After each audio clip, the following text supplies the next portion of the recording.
pilihan kata. Ya, kalau kita menulis itu kan memilih mengapa.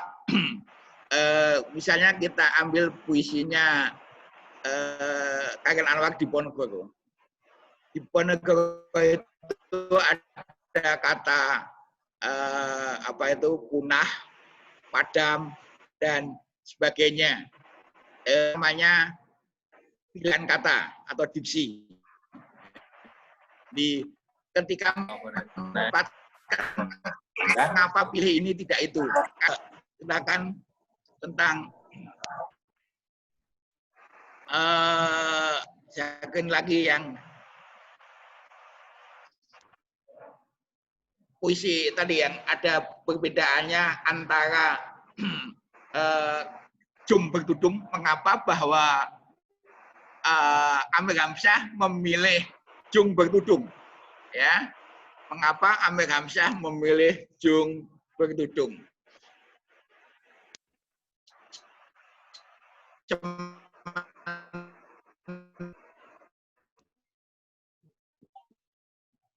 Kemudian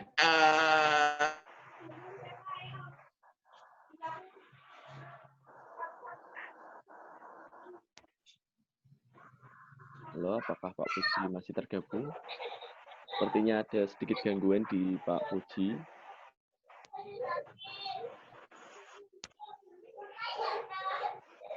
Oh, Pak Puji terputus sepertinya. Mungkin sambil menunggu Pak Puji bergabung lagi, teman-teman bagi yang ingin bertanya dipersilakan untuk mengirimkan pertanyaan melalui fitur chat yang disediakan. Oke, sudah ketemu lagi. Apakah Pak Puji bisa melanjutkan, Pak?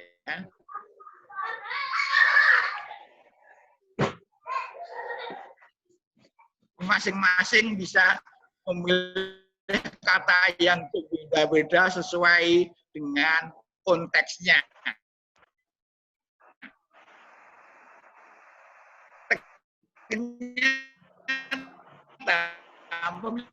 Bertuduh artinya perahu besar, ya, perahu besar itu jung, itu namanya perahu besar. Bertudung itu ada lingkup tudungnya. Kalau bisa saya screen nanti gambarnya, ada gambar tentang begitu perbedaannya. Jung bertudung itu perahu besar yang digunakan hanya khusus untuk dunia Melayu. Kemudian kata bahtera. Bahtera itu di dalam Alkitab dipakai untuk perjanjian lama. Sementara setelah kitab Taurat,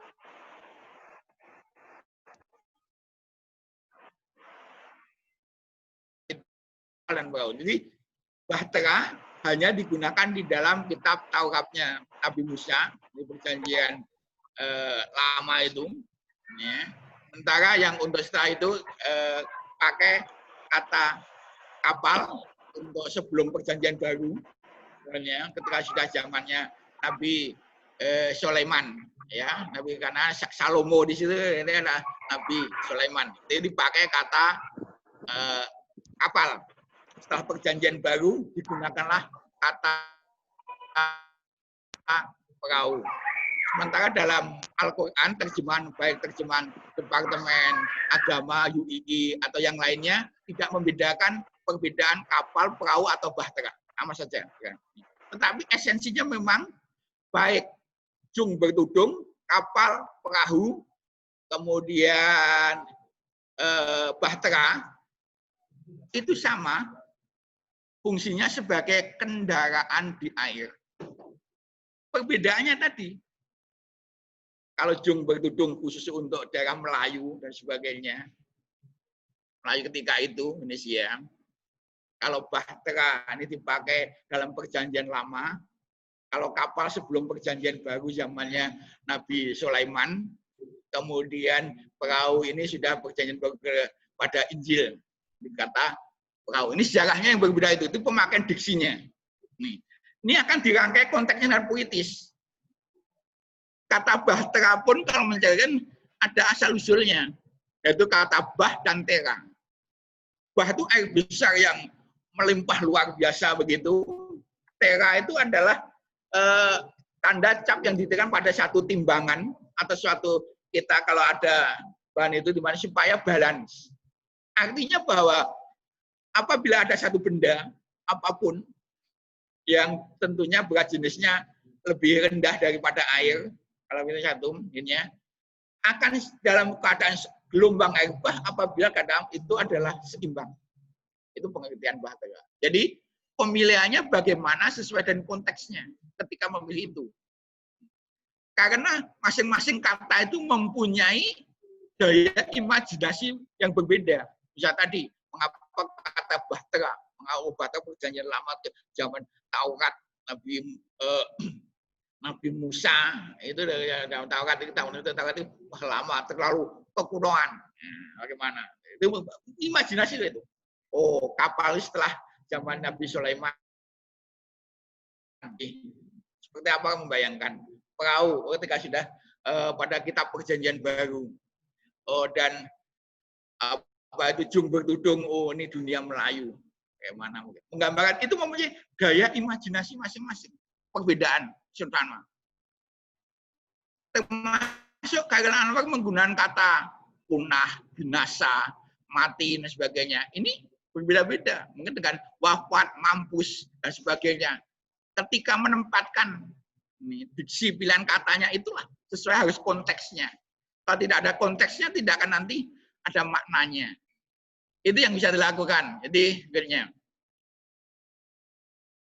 jawaban saya silahkan Mas Lu selanjutnya. Oke Pak, terima kasih atas tanggapannya terkait tadi dijelaskan juga terkait bahtera, gimana awal mula terbentuk kata bahtera dan apa ya istilahnya ya Pak, sinonim atau persamaan makna antara bahtera dan sebagainya tadi.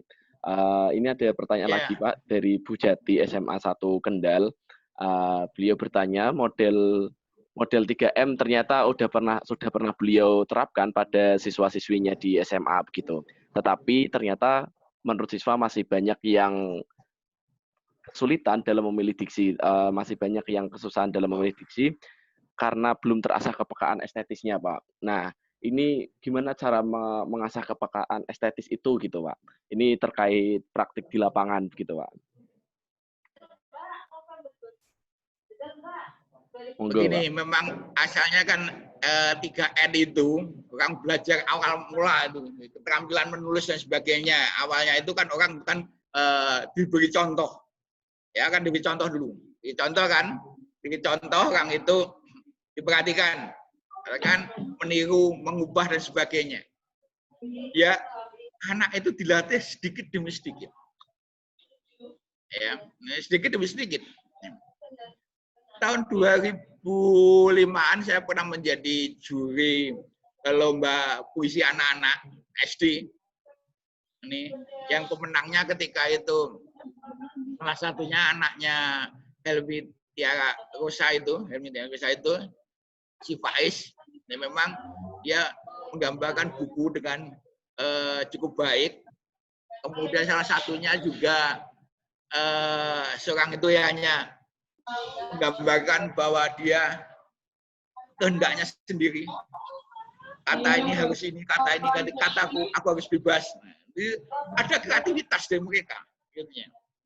Kemudian ada yang pemenangnya itu dari Palembang itu hanya tentang puisi menangkap ikan gurame. Itu sangat puji dari dirinya. Ini menjadi pemenang. Ketika itu jurinya salah satunya saya, Eka Budianto, dan yang satunya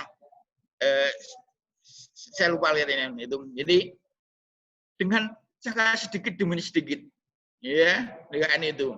Nih, memilih diksi belum pernah estetiknya, membuat persamaan bunyinya dulu aja.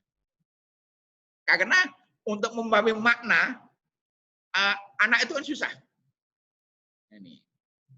Jadi kalau memahami bunyinya dulu, bunyinya mungkin rimanya, persamakan matranya, bait lariknya itu terasa puitis, itu sudah bagus.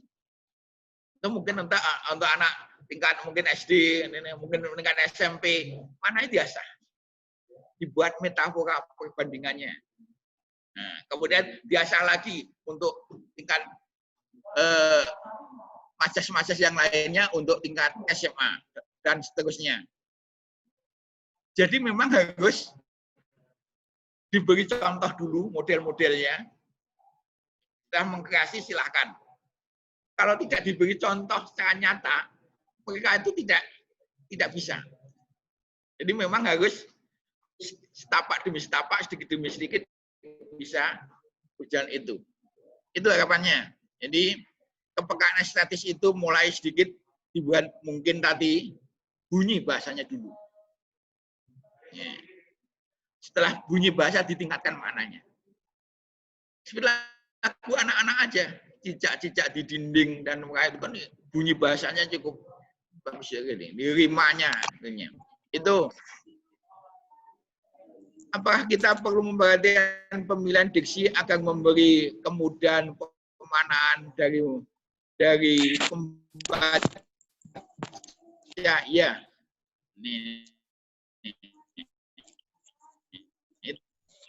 Tadi ini kali berarti satu mati, ada punah, ada binasa.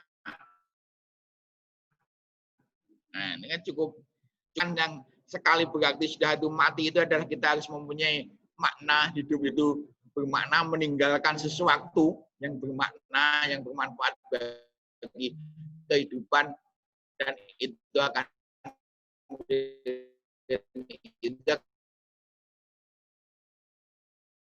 menjelaskan yang selain dari chat di sini.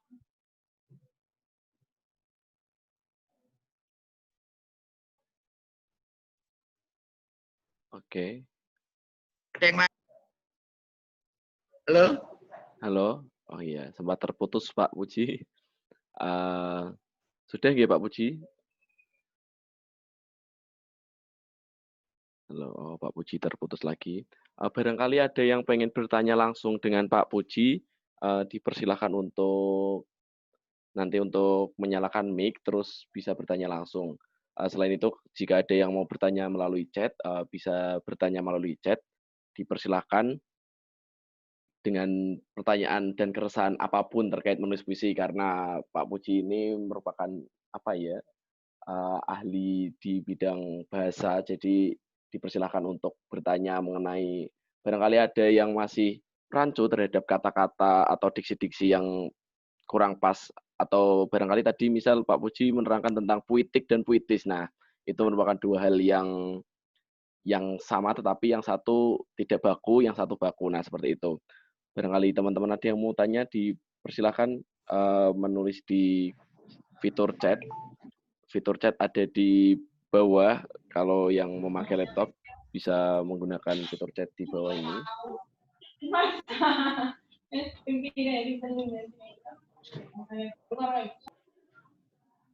Halo, apakah Pak Puji sudah bergabung? Sudah, tapi videonya putus. Oh, videonya putus lagi ya, Pak? Maknanya. Iya. Tidak apa-apa, Pak. Tanpa video mungkin jelas ya? Iya, enggak apa-apa. Sementara tanpa video dulu, enggak apa-apa, Pak. Nah, ini ada pertanyaan lagi, Bapak. Dari Tessa Anestiana. Ini dari mana ini? Tidak ada. Hilang chatnya, hilang dari saya. Ya. Karena ganti. Oh iya, Pak. Enggak apa-apa. Pertanyaan seperti ini, Pak. Bapak, untuk menulis puisi, apakah kita perlu memperhatikan pemilihan diksi agar memberi kemudahan pemaknaan dari pembaca? Terus Ibu dari Tessa Anestiana ini mencontohkan kutipan puisinya Chairil Anwar yang berjudul Diponegoro. Maju, ini barisan tak bergenderang berpalu. Kepercayaan tanda menyerbu, sekali berarti sudah itu mati. Ada larik, sekali berarti sudah itu mati. Nah, ketika beliau mengajar banyak siswa, nah banyak yang bingung memaknai larik tersebut, Bapak. Nah, itu bagaimana? Terima kasih, Bapak. Iya.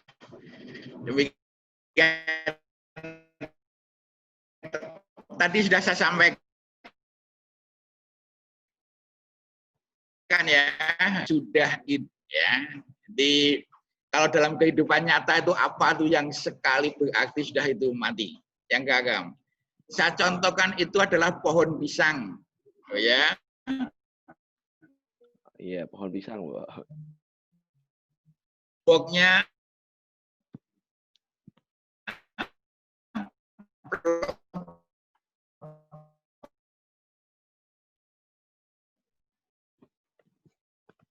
Mohon maaf, Pak Puji, sepertinya terputus.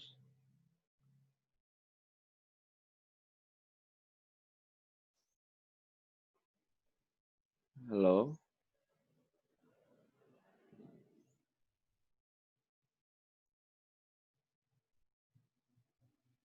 Apakah Pak Puji bisa tersambung lagi?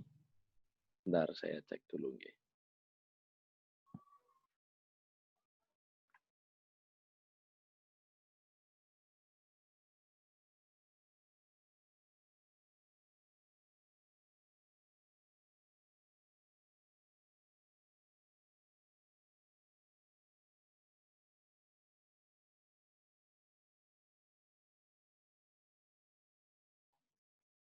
Saya hubungi Pak Puji terlebih dahulu, nggih.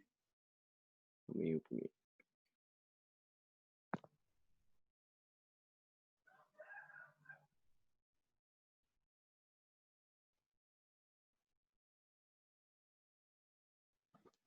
Oke, Pak Puji terputus. Oke, ini sambil menunggu juga, kita tunggu juga buat peserta untuk bertanya, dipersilakan untuk menulis di chat.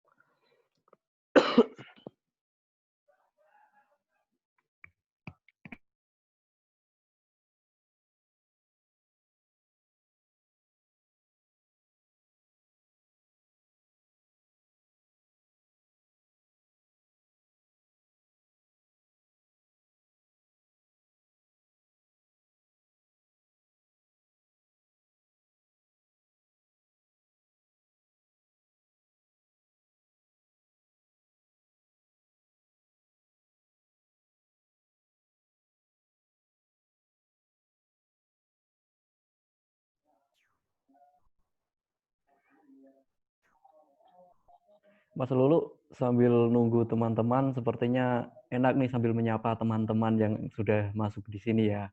Disapa satu-satu. Ini ada Bu Suparia. Halo, Assalamualaikum Bu. Sudah sambung lagi? Iya, belum. Oke, Belum. kita sapa nih Mas, dari beberapa ada yang dari ada dari SMP Negeri 1 Kawunganten. Wah, Kawunganten tuh mana ini, Mas? Kawunganten daerah Jawa Barat kayaknya ya. Jawa Barat. Oh iya, iya. Kawunganten. Kawunganten tuh mana? Terus ini ada dari SMA 1 Cilacap hadir. Wah, banyak. Ibu Syazani Mega Syafaras. Oh iya, iya. Oh iya, Kawunganten dari Cilacap, mohon Oh, maaf. Cilacap. Oh, Mas Budi dari sama-sama se-Jawa Tengah ini loh, Mas. Oke. Ternyata Pak Puji ini mengalami kendala sinyal di Hotel Davam. Jadi sebentar Bapak Ibu dan teman-teman semua yang bergabung. Ini juga nanti ada barangkali kita ada pembacaan puisi. Wah, setelah ini nanti ada pembacaan puisi dulu. Tapi sembari menyiapkan teman-teman yang membaca puisi, kita sapa-sapa dulu lagi. Ini ada dari Ilawati SMP 2 Kroya. Kalau Kroya mana Mas Budi? Kroya. Kroya Mas Budi. Kroya masih Cilacap itu. Itu kayak ada di film itu. Filmnya Troya itu, Troya. Oh iya.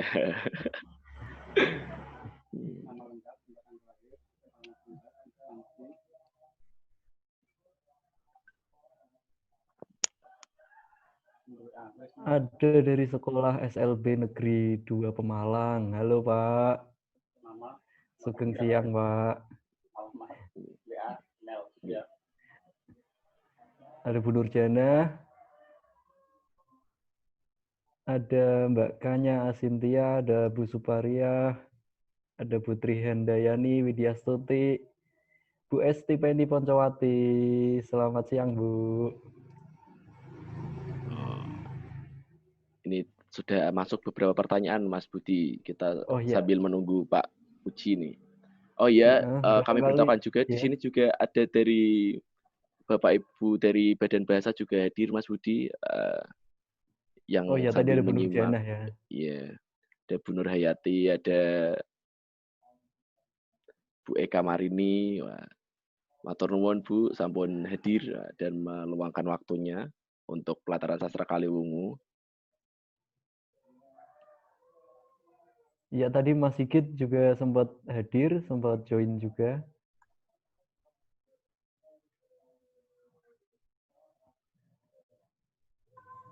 Oh ini Mas Sigit Susanto masih standby ya. Ya, makasih. Mohon maaf. Oh iya, sepertinya ini bisa berjalan sampai nanti Zoom-nya dan bisa 2 jam lebih karena ada bonus spesial dari Zoom karena kita terlalu sering menggunakan Zoom, Mas Budi. Jadi ada bonus, Mas. Oke, Alhamdulillah. Gitu Pak ya. Puji Ya. bisa dilanjutkan nggih Pak Puji? Terima kasih. Ini kameranya yang ini masih putus ya. Ya, mohon maaf ini nggak bisa. Oh, Sebenarnya. nggih Pak. Terima Tidak kasih. apa-apa, Pak. Ya, ini karena kameranya saja yang Oh, ya. nggih. Kita lanjutkan yang tadi ungkapan sekali berarti Sudah sudah itu itu mati. mati dari ungkapan bahasa puitis Khairil Anwar itu. Nggih. Jadi sekali lagi mudah-mudahan bisa jelas pemahamannya itu adalah apabila kita ini harus hidup kita itu harus bermakna, punya arti itu bermakna. Bermakna itu mengukir nama seperti ungkapan harimau mati meninggalkan apa itu kulitnya, tulangnya, Kulit. ya, sedangkan manusia mati meninggalkan nama, tentu dengan nama yang itu misalnya menjadi kusuma bangsa, bukan menjadi sampah bangsa. Ya, kalau kusuma bangsa itu menjadi apa saja kira-kira yang kita berguna bagi kehidupan. Ya, bagi kehidupan itu apa saja berguna bagi kehidupan itu menjadi untuk gambaran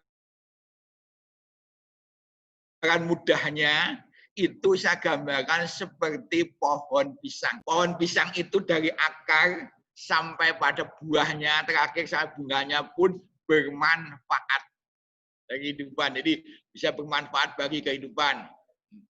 Itu kalau sudah menghasilkan buahnya itu, pisangnya itu, sudah tidak bisa hidup lagi. Ini sudah mati. Jadi orang bisa menghasilkan karya besar, termasuk nanti puisi atau kumpulan puisi seperti karya Anwar tadi dengan nama itu bisa sampai nanti, sampai di kemudian hari. Itu namanya pilihan kata diksinya. Di II tadi, sekali berarti sudah itu mati. Nah, ini pengertian. Tapi juga di balik itu ada maknanya. Maknanya yang sangat dan bermakna yang luar biasa bagi saya pilihannya. Yang bisa dipadankan tadi seperti gambarannya itu mudahnya itu seperti pohon pisang. Itu yang untuk bisa menjelaskan tadi. Nanti menjadi misalnya orang yang mempunyai nama yang harum terus-menerus misalnya yang kita tinggalkan. Kalau yang peninggalan purbakala zaman Mojopahit dan sebagainya kan sudah musnah hilang. Raja-raja itu meninggalkan bangunan apapun kalau sudah runtuh, hambus, hancur sudah. Tapi kalau menghasilkan karya itu karya tulis, itu tidak akan lekang dimakan usia apapun. Konsep estetisnya Aristoteles, Plato dan sebagainya para filsuf-filsuf 500 tahun yang lalu atau tulisan tentang Republik itu sampai sekarang masih dibaca dan terus dibaca. Maka Khairil Anwar itu mengucapkan, aku mau hidup 1000 tahun lagi. 1000 tahun lagi ini bukan jasadnya, tetapi namanya akan hidup terus melalui karya tulisnya. Seperti pada ungkapan Sapardi yang terakhir-akhir ini, nanti kalau jasadku sudah tiada, puisi ini akan berbicara dan terus-menerus, itu apabila terkenang terus. Itu fungsinya. Di penjelasan saya tentang sekali berarti sudah itu mati. Ada diksi Khairil Anwar yang puisinya di Ponorogo itu. Itu kurang lebih yang bisa saya sampaikan. Masih ada pertanyaan lain? Gimana? Silahkan. Oke, terima kasih Pak Puji. Nah, ini juga masih beberapa pertanyaan. Wah, ini ada dari kawan Papua juga hadir, Pak. Ada yang dari Hong Kong juga, Pak, yang hadir. Nah, ini kita lanjutkan pertanyaannya nih, Pak, dari SMP Negeri 1 Kawunganten, Cilacap. Nah, ini pertanyaannya seperti ini, Pak, dari Pak Caturyanti. Oh, ini Bu apa Pak? Oh, ini Bu Caturyanti nih. Apakah menulis puisi dapat full bahasa Giasan ataukah harus sesuai dengan pengetahuan pembaca? Dikarenakan tidak semua pembaca memiliki pengetahuan bahasa yang sama. Nah, mohon penjelasannya Bapak. Terima kasih. Sebenarnya puisi itu sebenarnya maknanya biasa-biasa saja. Kalau penggunaan bahasa biasa bisa, hanya rangkaian kata-kata itu menuju ini mempunyai makna. Ya, misalnya cukup kita menyeberangi malam, ya kan? Jadi sebagai satu metafora bahwa malam itu diibaratkan sebagai sungai atau lautan yang harus menyeberangi malam. Artinya melalui kegelapan itu. Itu salah satu cara bagaimana mereka. Jadi dengan bahasa yang ada ini, asalkan nanti akan berkembang, kita akan tidak memulainya kan harus imajinasi. Misalnya kalau yang puisi-puisi yang sangat imajis sekali, misalnya matahari pecah sebagaikan bola yang kutendang ke kiri ke kanan dan sebagainya, ini sangat imajis. Itu sebenarnya biasa saja, asalkan kita mampu sesuai dengan konteksnya. Apapun itu tanpa konteks tidak akan bisa. Jadi konteks itu mempengaruhi sangat ketika menulis puisi itu. Awalnya tadi untuk di awalnya coba dipilih tentang bunyi aja, persamaan bunyi, rima akhir, rima awal, untuk tadi tumbang, pokok purba, runtuh rimpuh, sebagainya. Jadi bunyi-bunyi yang persamaan rima tapi dulu saja kita bikinkan. Ini.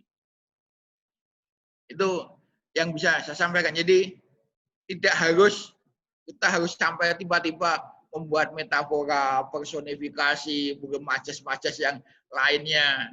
Sesuai kemampuan, ke tingkat kemampuannya. Yang pertama adalah persamaan rimanya dulu bisa kita lihat. Itu yang bisa saya sampaikan. Masih ada yang lain. Oh iya Pak, terima kasih Pak. Ini ternyata banyak sekali keresahan dan pertanyaan dari para peserta dan teman-teman yang tergabung.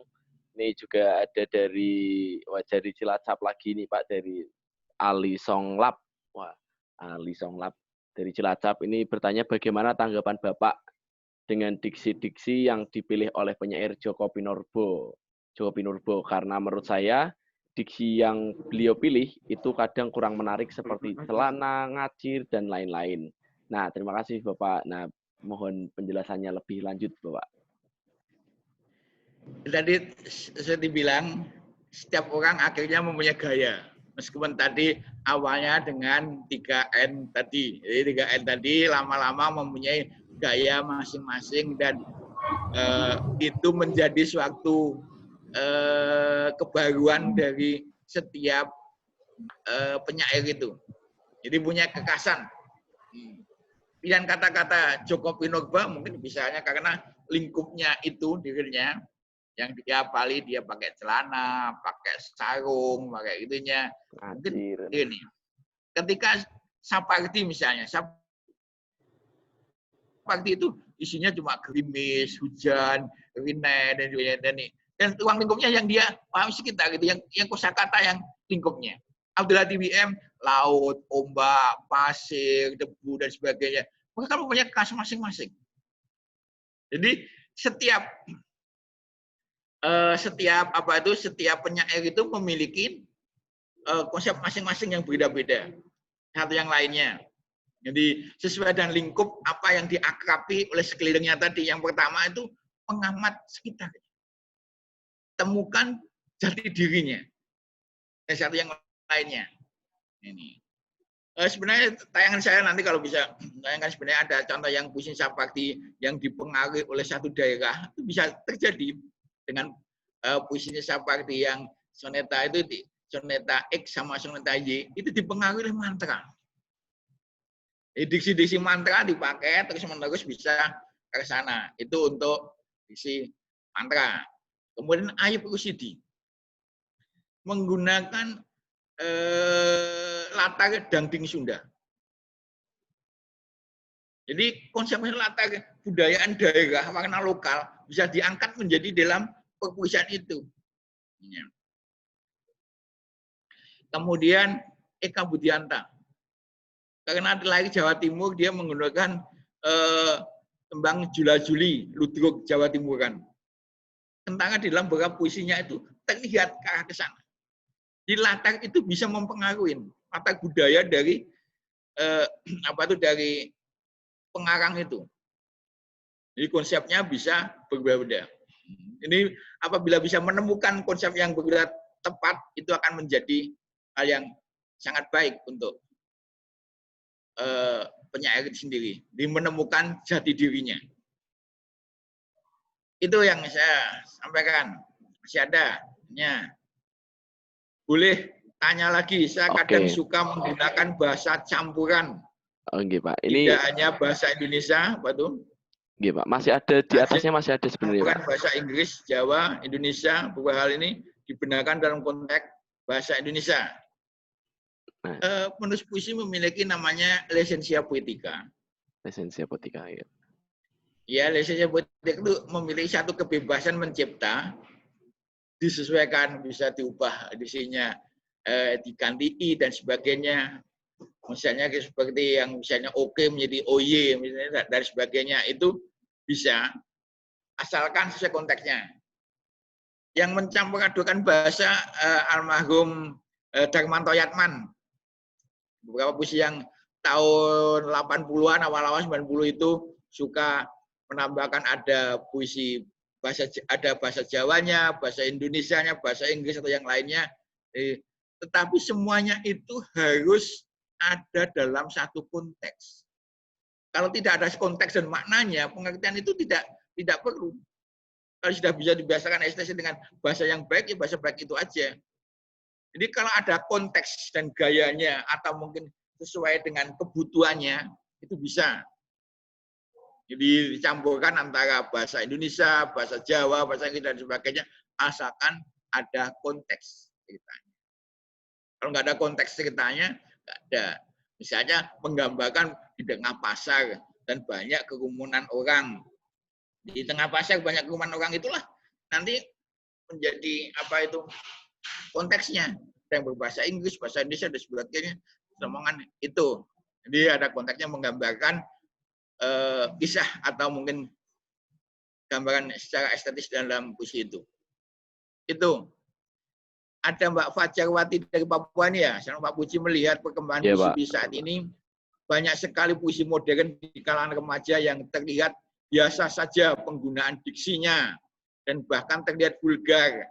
Bagaimana Bapak bila dilihat dari nilai estetisnya, apakah tidak memengaruhi kaidah puisi itu sendiri yang identik dengan kata-kata indah, penuh makna, dan terima kasih. Ini begini, setiap puisi itu mempunyai kadar estetisnya, ya, termasuk kepuitisan itu. Kepuitisan itu mempunyai kadarnya. Apabila nilai tinggi itu baik konteksnya, bunyinya, rimanya mendukung, itu akan bernilai tinggi.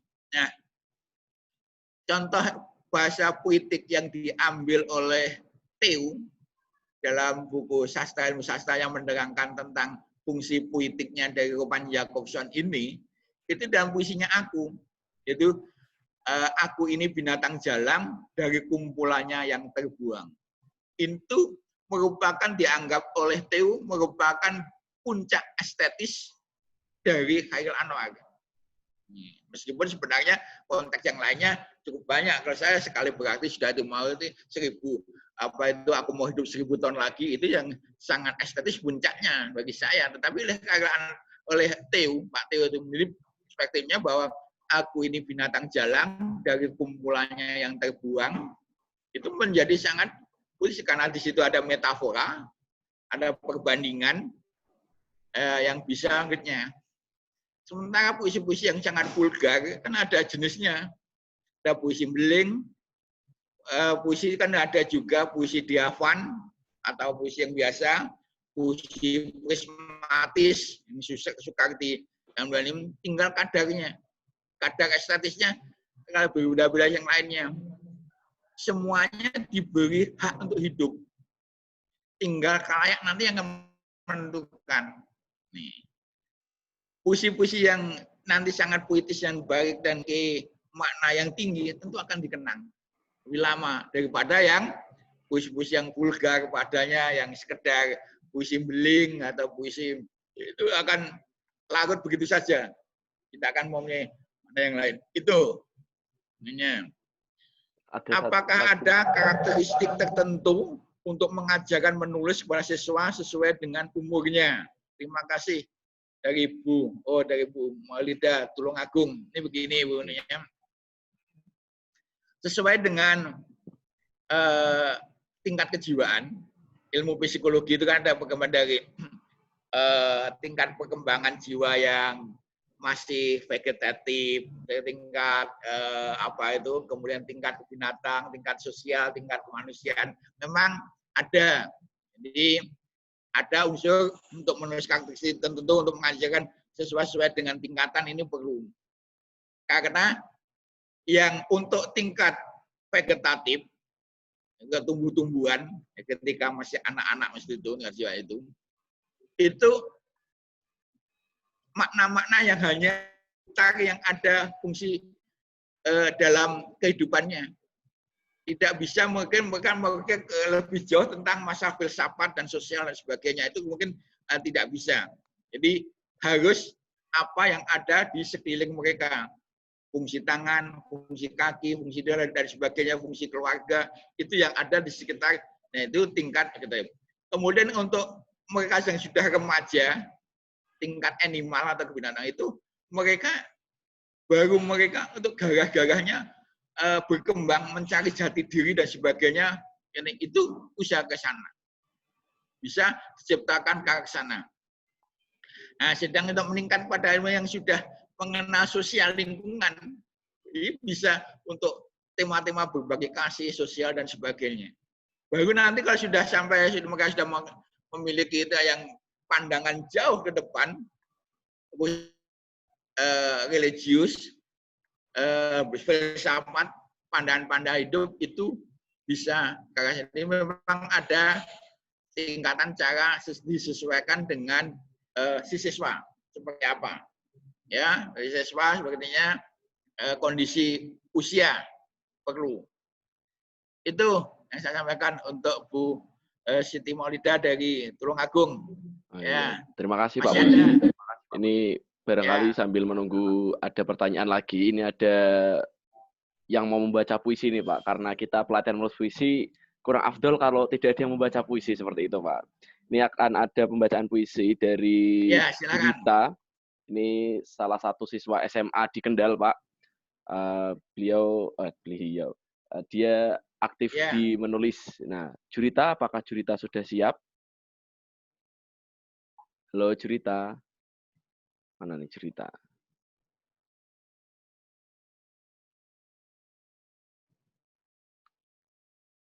Ya, Jurita ini pimpinan umum di majalah Oasis SMA Negeri 2 Kendal, Bapak. Dia juga membaca banyak buku, menulis banyak hal terkait keresahan-keresahan yang ada di lingkungannya dia melalui dan disalurkan di majalah Oasis itu gitu. Terus gimana Jurita? Jurita akan membacakan puisi dari Norman Adi Satria. Halo, apakah Jurita sudah siap? Sudah siap Jurita? Halo. Oh iya. Bentar. Oke. Sambil menunggu Jurita, kita masih buka pertanyaan untuk teman-teman. Jika ada yang masih mau bertanya, dipersilakan untuk bergabung di Super Chat. Sudah siap, Jurita?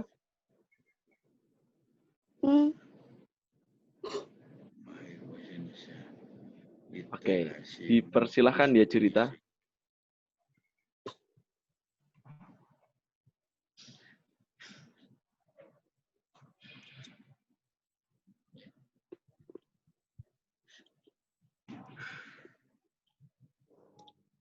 Jika hanya karena sebuah puisi kau telah jatuh hati, jangan serta-merta jadikan ia kekasihmu.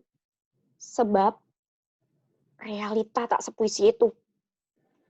Jika dengan 1000 puisi akhirnya kau jatuh hati, tanyakan terlebih dahulu. Tercipta untuk siapa yang 999 itu? Penyair tak pernah menulis kamu yang benar-benar kamu, Nona. Kamunya bisa jadi siapa saja. Atau bahkan bukan siapa-siapa. Katakan padanya, aku bukan rembulan itu. Bilang padanya, aku bukan bunga itu. Teriakan di telinganya, aku bukan bidadari itu. Tayor kepalanya, aku bukan jingga di senja itu. Robek puisinya. Dan kau yang tadinya dirayu, seketika dimaki asu. Lihat, puisinya lebih berharga daripada kamu. Pacari ia ketika kamu telah siap dengan semua itu. Norman Adi Satria. Oke, kita beri aplaus untuk Jurita. Wah, kalau kita bisa bertemu langsung, kita bakal ramai tepuk tangan nih. Oke. Ini ada pertanyaan lagi, Bapak, dari masih menyambung pertanyaan tadi ini dari Fajarwati, Papua. Berarti saat ini dalam menciptakan puisi, penentuan atau syarat pembuatan puisi tidak terlalu diperhatikan ya, Bapak? Seperti rima, irama, dan lariknya, karena pada kenyataannya sulit bagi pemula untuk mengaplikasikannya syarat itu. Monggo Bapak bisa disambung pertanyaan yang tadi. Tadi kan sudah saya sampaikan ya. Jadi dengan teori N3 itu, pertama berilah contoh terlebih dulu. Contoh-contoh lariknya begini ini. Tetap bahwa awalnya, pada lebih awal itu, menulis itu persamaan bunyi larik dan itu pasti harus ada, ya. Tidak boleh tidak kalau awalnya kalau kita sebagai dasar saja sudah dikasih kebebasan menulis, mereka nanti tidak namanya puisi. Jadi untuk belajar pemula itu memang perlu banyak contoh-contoh yang ada, kita lihat larik, irama, berikutnya. Nah, nanti suruh membuat gitu. Jadi sangat perlu sekali akhirnya. Nah, untuk anak-anak tadi katanya kalau mencari makna itu susah, minimal mereka persamaan bunyi, iramanya. Misalnya 2 kata diketukan kapan ke periodisnya dan sebagainya. Itu perlu. Karena dasar ini. Kalau tiba-tiba mereka dikasih kebebasan itu setelah mereka menemukan. Jadi untuk awalnya itu memang harus diberi. Ini tentang konsep pantun, konsep soneta antara sambiran dan isi itu harus ada supaya mereka tahu. Oh, kalau yang sambiran ini misalnya ini lukisan alam, kita gambarkan alam dulu. Kemudian kalau yang isinya itu apa yang kita ekspresi kita, isi hati kita dan sebagainya. Itu. Jadi tidak diberi kebebasan, kamu boleh bebas menulis apa awalnya. Jadi untuk dasar-dasarnya. Karena dasar itu merupakan nanti akan menjadi, kalau sudah dasarnya bisa mengkreasi, gitu loh. Ini mengkreasi itu mencari inovasi kemampuan sendiri. Itu yang saya sampaikan. Jadi untuk awalnya perlu dasar-dasar pengertian puisi, aturan, larik, bait, rima, itu. Baru setelah itu silakan untuk mengkreasi kebebasan itu. Itu masih ada Nani ini. Yang saya amati orang-orang yang suka membuat puisi beling, mereka aslinya tidak nakal kok, cuma banyak suka berekspresi saja. Padahal mungkin ada yang ingin buat hal serupa, tapi takut menuai cibiran. Lalu yang sudah mencoba membuat puisi beling masih boleh dilanjut atau lihat momen yang pas. Pada dasarnya manusia itu diberi kebebasan untuk berkreasi. Jadi silahkan untuk mengkreasi apapun. Tidak terpaku pada salah satu model, ya, tidak terpaku pada salah satu model. Karena nanti yang dihargai yaitu hal-hal yang bersifat kebaruan, ya, menjadi yang inovasi, yang hal-hal yang baru. Kalau yang mereka menulis sesuatu yang sudah ada, sudah pernah, orang akan bosan, itu sudah ada, ngapain? Tapi kalau hal-hal yang bersifatnya baru, berbeda dengan yang lain, itu kan menjadi perhatian. Kan menjadi perhatian banyak. Jadi usahakan bahwa kita mencoba melakukan inovasi-inovasi, kebaruan-kebaruan, supaya kita bisa baru sana, tidak berhenti pada stagnasi. Nanti kalau nggak ada kreativitas ke manusia, karena manusia hidup itu ingin kebaruan yang lama, yang usang ditinggalkan. Buat apa membosankan yang lama itu, mencari yang baru-baru lagi. Dan penemuan begitu, apapun. Itu yang saya sampaikan. Ya, masih ada. Oke Bapak, ini sepertinya belum ada lagi, tapi masih ada waktu sekitar 10-15 menit. Mungkin ini Bapak ada beberapa pertanyaan dari saya nih Bapak. Iya, silakan. Kalau kita berdiskusi. Oke. Kalau saya belajar di sastra itu kan kebetulan saya mahasiswa sastra Pak. Jadi saya merasa bahwa ketika kita sudah mulai tahu bagaimana menyusun bahasa, bagaimana menyusun kalimat, bagaimana menyusun sebuah kata, ketika menulis puisi itu jadi serasa terpenjara dari sistem-sistem itu gitu Pak. Karena kebebasan kita ketika kita menulis puisi, oh ini enggak sesuai dengan kaidah berbahasa, kaidah penulisan, nah seperti itu. Nah itu kiranya gimana Pak untuk apakah bisa nggak sih Pak puisi lepas dan tidak usah memikirkan hal itu gitu. Kalau saya lihat beberapa penyair kita semacam Afrizal Malna, terus beberapa penyair-penyair yang bahkan dia bisa dibilang mengacaukan bahasa kita. Nah itu bagaimana pendapat Bapak gitu? Ini ya, untuk kita harus tahu, kalau menulis itu yang bersifatnya fiksi, ya, bebas. Bahasanya pun bebas melalui kreativitas kita. Nih, saya pun juga begitu, kebebasan. Misalnya saya sudah menghasilkan 2 kumpulan puisi, intinya beberapa kalinya. Dan buku ilmiahnya ya cukup banyak. Apabila menggunakan dengan bahasa ilmiah, posisi kita harus pakai bahasa Indonesia yang baik dan baku. Kita memang kasanahnya bahasa ilmiah. Tapi apabila kita menulis bersifat fiksi, puisi atau cerita atau cerpen, ya bahasanya sesuai dengan konteksnya, dengan dialognya. Hanya mungkin ketika karena banyak melakukan penyuntingan, saya melakukan bahasa dan cerita-cerita sunting itu mengubah menggantinya. Oh, ini dalam konteksnya yang tepat. Ini ininya. Hanya mungkin penulisannya, titik koma, kalimatnya dan sebagainya. Ini, oh kalau ini bahasa cakapan, bolehlah kita untuk tok hanya atau ya boleh dan sebagainya. Udah. Nah, tapi kalau kita di dalam bahasa baku menulis karya tulis ilmiah, bahasa Indonesia yang baku pilihannya. Itu. Tapi kalau kita dalam konteks sastra, ya dalam konteks dialognya seperti apa? Apa menggunakan warna lokal setempat? Bisa. Jadi bahasa itu yang baik itu apabila kita sesuai dengan konteksnya, lingkungannya. Ada sebenarnya nulis puisi kita yang sebenarnya yang saya tambahkan tentang konsep strategi 3 kata.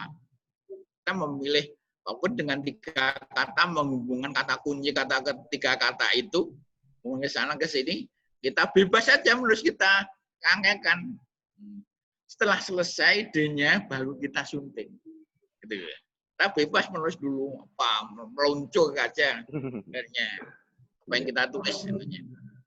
Tapi setelah itu saya banyak memberikan motivasi menulis kepada guru-guru maupun siswa-siswa di pedalaman Kalimantan sana ini mereka bisa menulis begitu.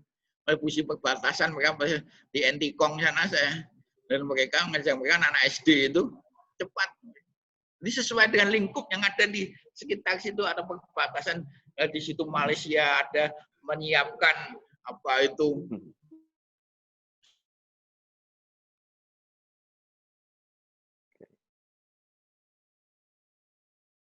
bisa kita lihat dan mereka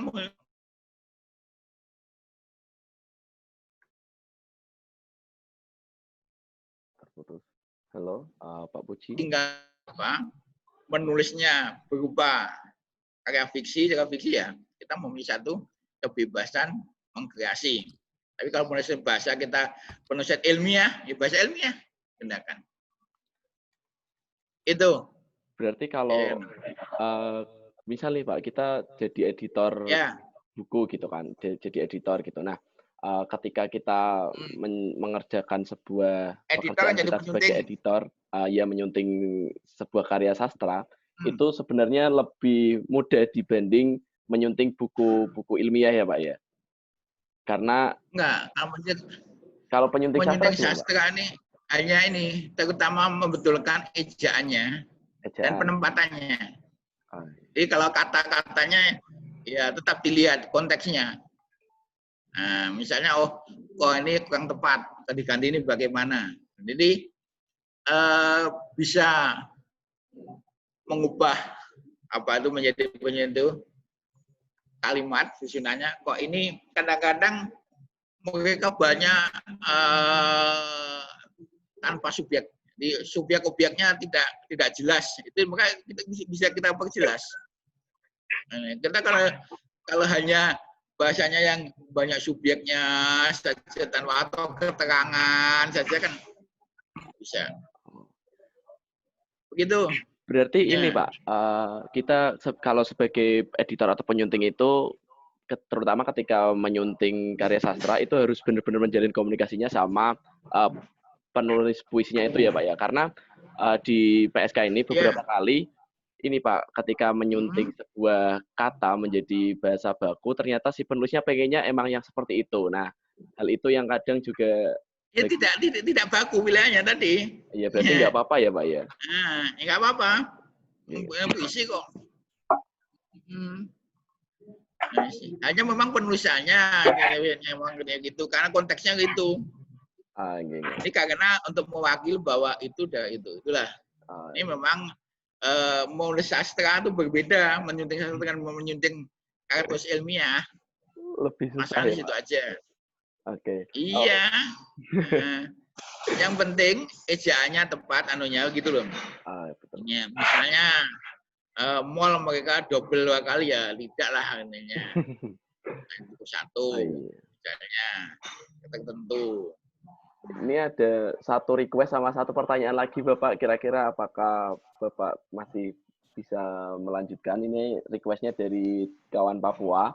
Untuk Pak Puji bisa membacakan satu puisi untuk kami semua gitu, Pak. Apakah Bapak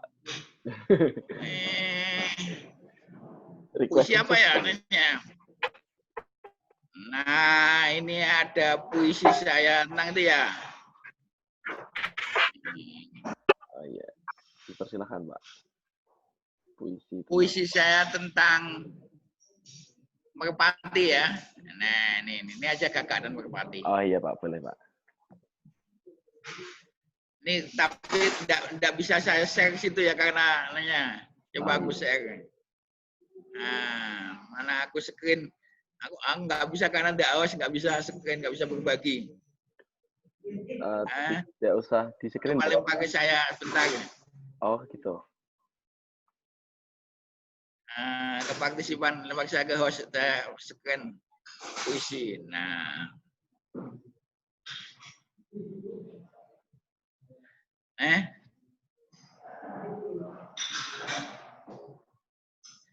nah saya bisa bagi. Bentar.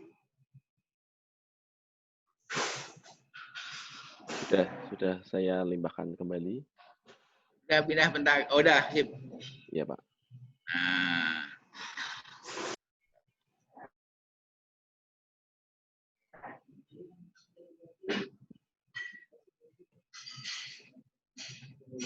Ini puisi saya Gagak dan Merpati. Ini di blog saya, Kita Puja, Sportscom. Nanti bisa dari situ. Gambar gagaknya, gambarnya. Gagak dan Merpati. Tuhan tidak membiarkan Nuh dan segala binatang yang patuh masih tetap dalam bahtera Nuh. Banjir besar masih melimpah penuh. Angin pun bertiup kencang, bahtera berguncang-guncang, melaju cepat seperti terbang, akhirnya kandas di bukit karang. Telah berbulan lamanya, Nuh tinggal dalam bahtera. Lalu dibukanyalah jendela, tampak sinar terang cahaya. Di luar tiada lagi gelap gulita, gunung mulai tampak nyata. Lalu dilepaslah seekor burung gagak, terbang kian kemari sambil mengakak. Girang jumpai bangkai-bangkai mangkrak, perut sudah kenyang, lupa kembali kelak. Tiada putus asa dan gelisah hati. Nuh melepaskan seekor merpati, terbang kian kembali membawa misi. Karena air bah masih menutupi bumi, merpati tak dapat bertengger berdiri. Lalu kembali ke bahtera pada sore hari. Beberapa hari kemudian, merpati kembali dilepaskan. Kini Nuh mempunyai harapan. Merpati kembali bawa dedaunan. Tanda air bah telah bumi telan. Misi mulia telah merpati jalankan. Saat segala binatang keluar bahtera, menghirup udara segar penuh cahaya, merpati dan gagak-gagak lain ikut serta, tanda kembalinya kehidupan dunia nyata. Nuh pun akhirnya memanjatkan doa agar dunia seisinya selamat sejahtera. Tiada lagi malapetaka dan semua bencana, dan Tuhan pun tidak membiarkan mereka. Wah, keren. Tepuk tangan buat Pak Puji. Bisa dibaca. Oke, ini waktu hampir habis, Bapak. Untuk yang terakhir ini ada dua pertanyaan dilangsungkan, bisa ditanggapi Bapak dari Abraham Budiawan dan Ali Songkap. Yang pertama, bagaimana ciri puisi dikatakan bagus? terus yang dari Abraham terkait revolusi puisi di Nusantara. Nah, apakah dari Badan Bahasa Nasional ada program untuk memanajemen karya puisi itu gitu?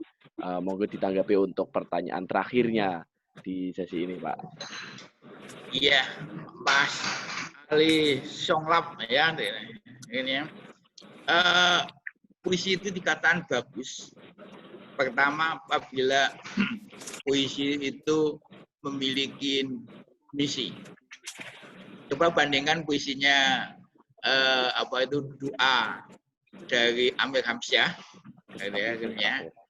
ya doa dari Amir Hamzah dengan Tuhan kita begitu dekatnya Abdul Hadi WM dan doanya Khairil Anwar. Dan ini semuanya konteks. Nah, itu pertama, ya. Pertama konteks dan memiliki misi ke depannya yang bisa mengubah. Puisi itu, menurut saya, harus bisa menginspirasi dan memotivasi pembaca. Jadi apabila ada nilai yang baik itu, tidak hanya dari segi bahasa, ungkapannya, dan sebagainya, tetapi puisi itu bisa menginspirasi dan memotivasi pembaca atau kehidupan ini untuk peradaban yang lebih baik. Itu yang baik. Terkait perkembangan sastra, khususnya puisi, kita tahu revolusi industri bisa berkembang dari ini dan ini digital ya saat ini. Jika kita revolusi puisi di Nusantara semacam pada zaman Takdir Ali Sabana dan lainnya, cenderung dengan diksi estetis dan dibangun rima yang indah. Sesuai perkembangan zaman, menulis puisi saat ini lebih bebas tanpa adaptasi dan gaya lama, mengabaikan rima, diksi, bahasa, dan arbiter. Apakah badan bahasa ya, nggak ada badan nasional bahasa, nggak ada ya, bahasa. Ada program untuk manajemen karya puisi. Badan bahasa ini kan ada 2 pusat pembinaan dan pusat pengembangan. Pusat pembinaan itu membina orangnya, manusianya. Pengembangan itu adalah pengembangan hasil karyanya, misalnya pengembangan perkamusan, pengembangan sastra, dan sebagainya. Dan satu lagi ada pelindungan, yang bahasa-bahasa yang hampir punah. Kegiatannya untuk akan yang datang ini akan dikelompokkan menjadi KKLP, kelompok kepakaran dan layanan profesional. Oleh kepala badan yang baru ini dibentuk 10 KKLP. Saya termasuk bagian dari KKLP pengembangan sastra. Jadi nanti bisa yang ke arah sana yang bisa kita lihatnya. Untuk program penulisan biasanya ada lomba-lomba, biasanya lomba puisi, lomba cerita anak, lomba mengarang itu ada, dan pembinaan pemberi penghargaan karya terbaik, misalnya untuk puisi, untuk prosa mengarang itu hanya ada hadiah dari Badan Bahasa dan hadiah dari Asia Tenggara, semuanya ke arah sana. Jadi untuk penerbitan buku saya kira tidak ada adanya untuk khusus itu. Itu yang saya sampaikan. Waktunya tinggal 4 menit. Saya kembalikan host ke mana Kaliwungu, Mas. Oke, Pak. Yang mana? Pelataran Kaliwungu. Pelataran Kaliwungu, Pak. Oke, teman-teman, ini sesinya sudah tinggal 4 menit. Bagi teman-teman, kami ucapkan terima kasih yang banyak atas perhatian dan bergabungnya di sesi hari ini.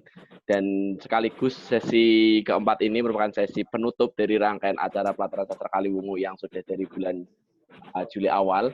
Dan setelah ini nanti terkait beberapa hal akan kami informasikan melalui grup yang sudah kami buat.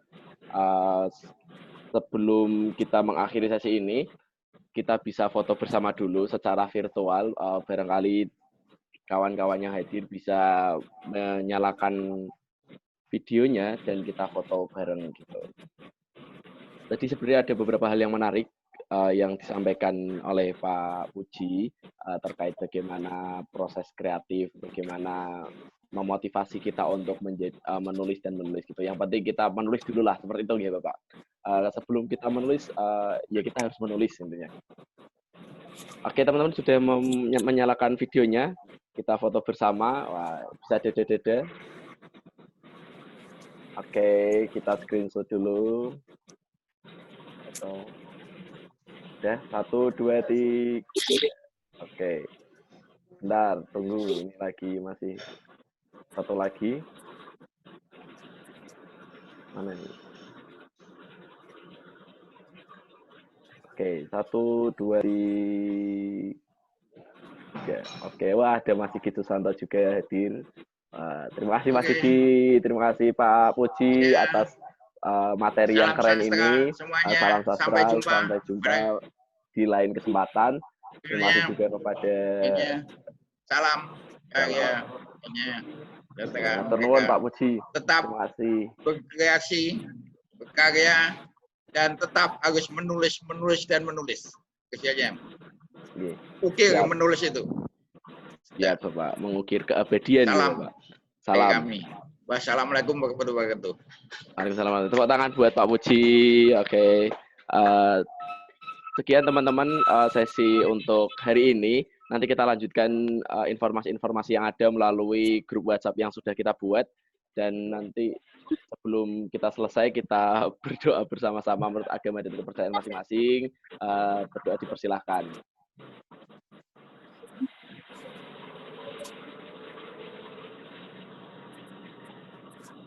Oke, selesai. Terima kasih bisa meninggalkan room masing-masing. Dan kalau bagi teman-teman yang pengen suap-suap dengan yang lainnya bisa dipersilahkan. Room masih akan kami buka.